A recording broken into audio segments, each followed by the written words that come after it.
time out po jowa mo? Time out na po muna ako sa mga love life. Basta ako sa Break na kayo? Totoo, break na ba kayo? ayoko na po talaga magsalita. Seryoso. Pero seryoso Basta ka ako naman na positive. ngayon sa Opo, gagawin sorry. mo. Kasi sobrang ganda nangyari. Positive lahat. And nakikita ko po na naging maganda naman yung resulta ng paglipat. Hey, what's up everybody? Dati kasi, opo, paglipat ko ng ABS, gusto ko lang mag-asa, tapos gusto ko lang mag-MK, tapos so sinabi ni Sir sa akin, try muna natin sa your face. Sabi ko naman, parang nag-doubt ako sa iyo kasi parang wala naman akong pera para gastusan yung text, ganyan. Kasi di ba, wala na talagang pondo. So sabi niya, try mo your face para makita ng mga tao at makapag-asap ka mag-irregular sa akin. Yun naman talaga yung gusto niya. Ngayon, positive naman lahat ng nangyayari. And Pero sobrang blessed ako ngayon. aminado ka dati na talaga sobrang wala kang focus. Ang gundo dumating ng Yeah, opo.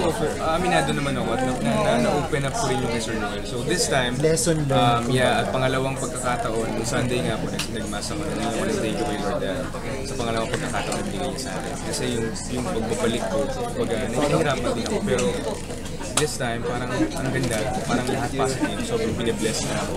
Bibigyan niya ako ng magandang projects na pakipag sa tao na kaya ko din. Pero yung girl, bakit kinausap mo?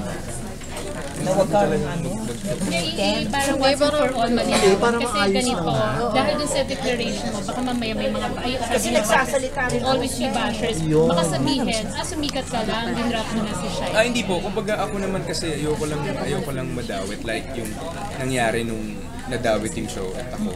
Kumbaga sobrang Kaya yung sa inyo ni Maxine. yeah. Tapos sa pagpo-promote lang ng show nila.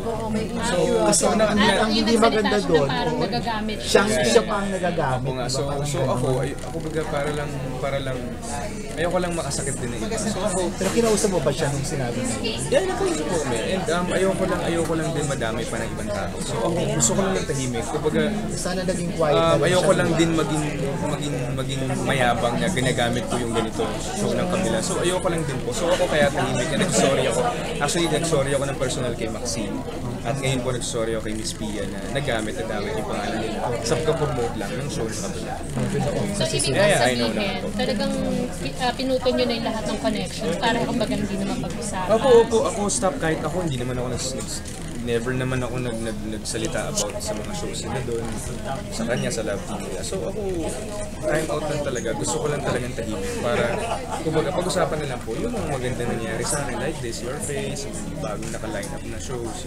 Ano po, pwede namin ilagay na statement mo, pull off, break up, Time out lang po muna ako sa usaping love life. Opo, yun lang. Ayoko lang po pag-usapan. Ayoko lang po pag-usapan para tahimik na din po. Para hindi na rin Kaya kami makasakit makakaasa na. ka na tatahimik din siya ngayon. Opo naman. And gusto ko lang, ayoko lang may masaktan pa na ibang tao at lalo na yung mga shows na nadadamay kasi nakakahiya.